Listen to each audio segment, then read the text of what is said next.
Dans cette capsule, je vais vous proposer une solution de cette équation qui est composée de ce qu'on appelait à l'époque les radicaux ou les racines.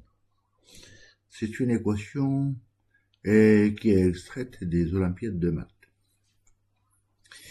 Bien, donc on y va. Donc on a la racine de x plus 1 plus racine de x moins 3 est égal à racine de 3x moins 1.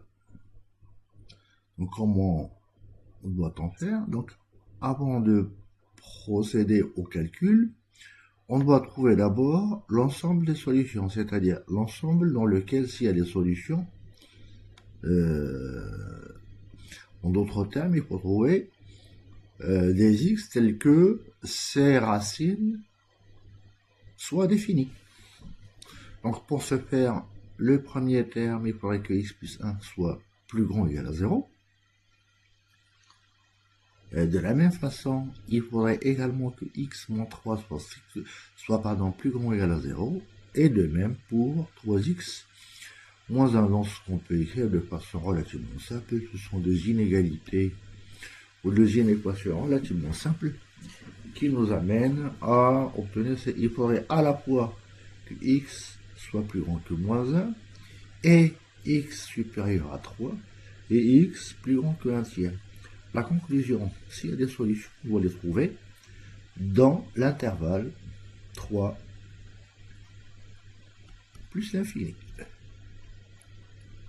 Parce que c'est le seul qui assure l'existence plus l'infini. Pardon, j'ai oublié de mettre l'infini. Parce que dans cet intervalle, la première expression a du sens, de même pour la deuxième et pour la troisième. Donc, une fois que nous avons trouvé donc, ce qu'on peut schématiser sur la droite des réels, c'est quand on a du mal, on peut le faire comme ça. Il faudrait que x soit plus grand que moins 1, c'est-à-dire je dois prendre tous ces nombres excepté ceux-là.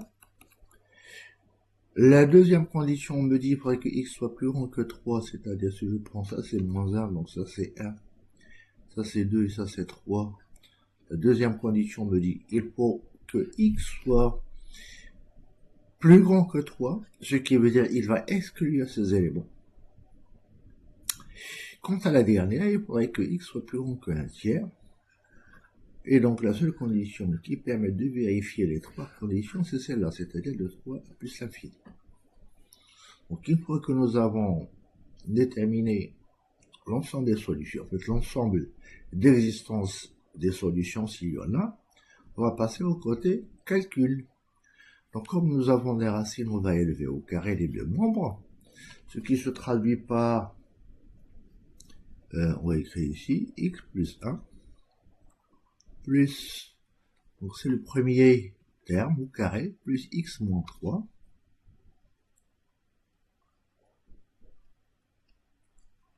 et plus le double produit, plus 2 fois la racine carrée de x plus 1,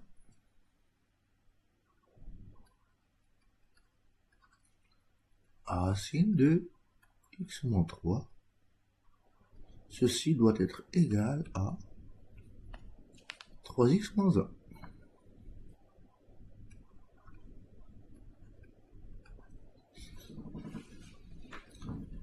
1. Donc une fois que j'ai écrit ça, on va passer aux simplifications.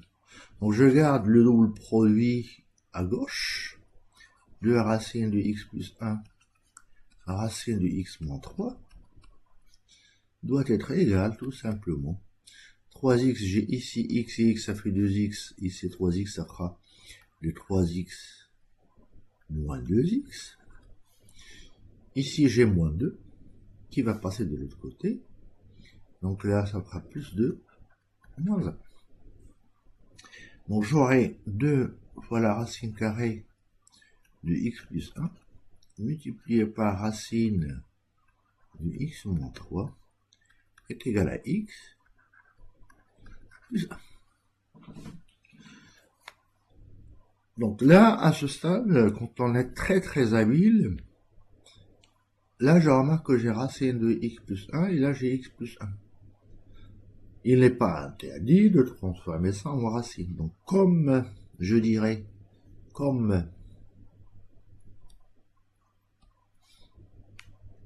x est plus grand que 3, j'ai bien sûr x plus 1,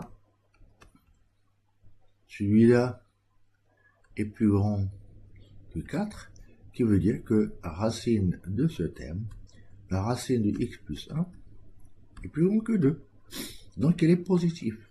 Donc je peux diviser, il est strictement plus positif. Donc je peux diviser le premier membre et le second membre par la racine de x plus 1. Ça c'est une variante de calcul, hein, c'est pour vous dire. Je divise ce terme, ce membre par racine de x plus 1 est égal à x plus 1 divisé par racine de x plus 1, et bien ça me fera tout simplement racine de x plus 1. Ben, quand j'arrive à ce stade, il suffit d'élever les deux termes, les deux membres au carré.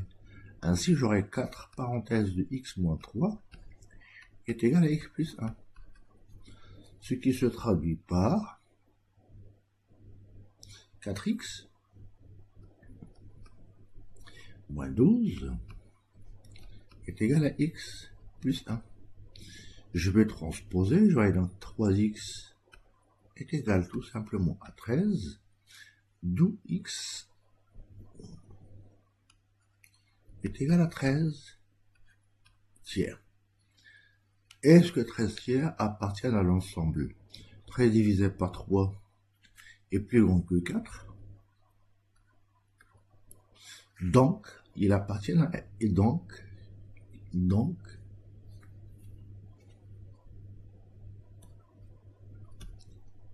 il appartient à ES.